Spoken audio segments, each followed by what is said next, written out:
RCBC to Metrobank Money Transfer. How to send money from RCBC to Metrobank online. And kung bago ka sa channel na to and gusto mo pa ng mga tutorial videos na katulad nito, please click the subscribe button. So ngayon, nakalogin ako sa Metrobank online account ko and currently meron ako ditong balance na 2,800 pesos. So ang plano ko kasi is mag-transfer ng pera from RCBC to Metrobank. So dapat madagdagan tong balanse ko dito after ko matransfer yung pera from RCBC. So ngayon, proceed na tayo and mag-login na ako sa RCBC online account ko. And mag-login ako gamit yung fingerprint ko. And by the way, kung wala ka pang online account sa Metrobank or sa RCBC, meron kaming ginawang video on how to register to RCBC online banking or sa Metrobank online banking.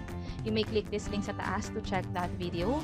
Ang maganda kasi kung mayroon kang online banking, pwede mo ma-check yung balance mo, pwede kang makapagbayad ng bills online, pwede kang makapag-fund transfer katulad ng gagawin natin. And ang gagamitin lang natin is yung cellphone natin. Para makapag-transfer, dito sa bandang taas merong 3 lines. So, i-tap ko to, and then tap ko yung fund transfer. And then piliin ko yung bank transfer. And then, for beneficiary, tap ko to. And then sa bank, tap ko din to. Piliin ko na dito yung Metrobank. So, marami-rami yung banks na pwede mong paglipatan ng pera. So, tap ko tong Metrobank. And then, ilagay ko na dito yung account number sa Metrobank na pagpapasahan ng pera.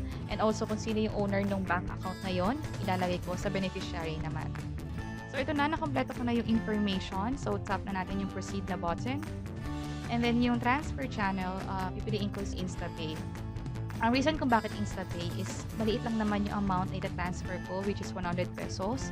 So, less than 50,000 pesos yon.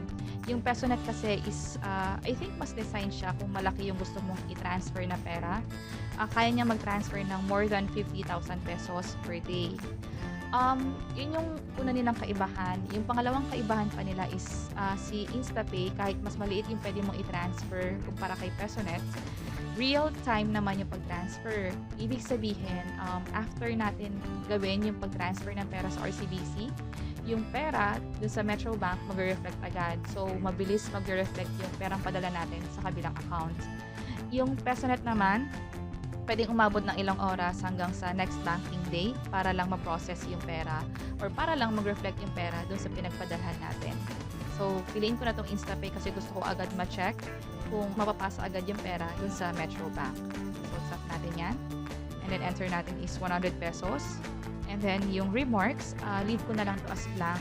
Optional lang naman siya. So, tap ko itong transfer now. And then, double check lahat ng information. So, tama naman yung nilagay kong account number and yung account name or yung beneficiary name.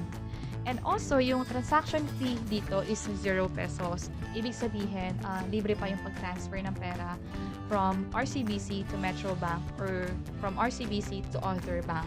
Sa inyo, by the time na pinapanood nyo itong video na to, double check nyo kung magkano yung transfer fee kasi baka meron ng charge yung pag-transfer ng pera from RCBC to other bank na. So, okay na tayo dito.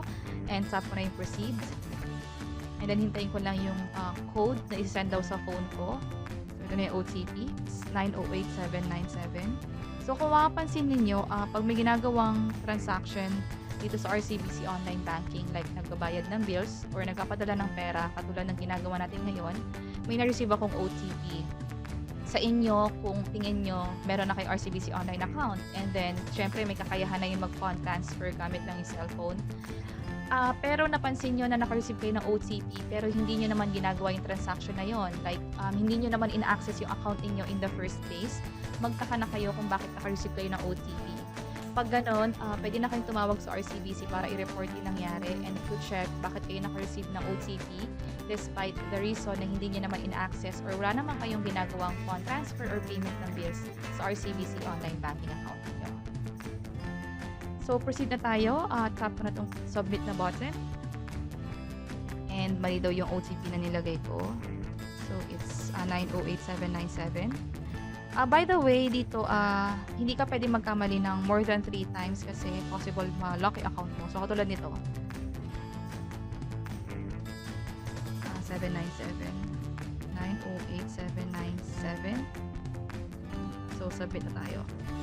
Kapag kasi sunod-sunod na 3 beses mali yung OTP, malalock yung account. Hindi niyo puwedeng ma-unlock yung account through online lang. Kailangan pang tumawag sa RCBC mismo para lang ma-unlock yung account ninyo. Kung ang reason is maling OTP na logins ng sunod-sunod. And dito may confirmation na na-transfer na daw yung pera sa Metrobank o dun sa pinagpasahan natin. And bago ko i-check sa Metrobank, reminder lang or suggestion na lang din na i-take niyo yung screenshot nitong confirmation kasama yung reference number which is yung 575100. Just in case kasi na magkaroon ng issue like nabawasan yung pera nyo sa RCBC pero hindi siya nag-reflect sa Metrobank, pwede kayo tumawag sa RCBC para ma-check nila and provide this screenshot na may kasamang reference number as proof na ginawa nyo talaga yung fund transfer online. So ngayon, balik na ako sa Metrobank. 2.8 yung laman kanina. So, check natin ngayon kung magkano na. So, click lang yung my accounts para mag-reload. And ayun na. So, naging 2,900 na yung pera natin sa Metrobank. So, real time talaga yung pag-transfer ng pera from RCBC to Metrobank via InstaPay. And sana nakatulong tong video na to. Please let us know by clicking the like button. And kung may naisip kayong questions or topics na tingin nyo pwede namin i-share online, please let us know by providing a comment below. And ito pa yung mga videos na pwede nyo i-check online. I hope na makatulong to sa inyo. And this is Lulu from Investlibrary. Until next time, bye-bye!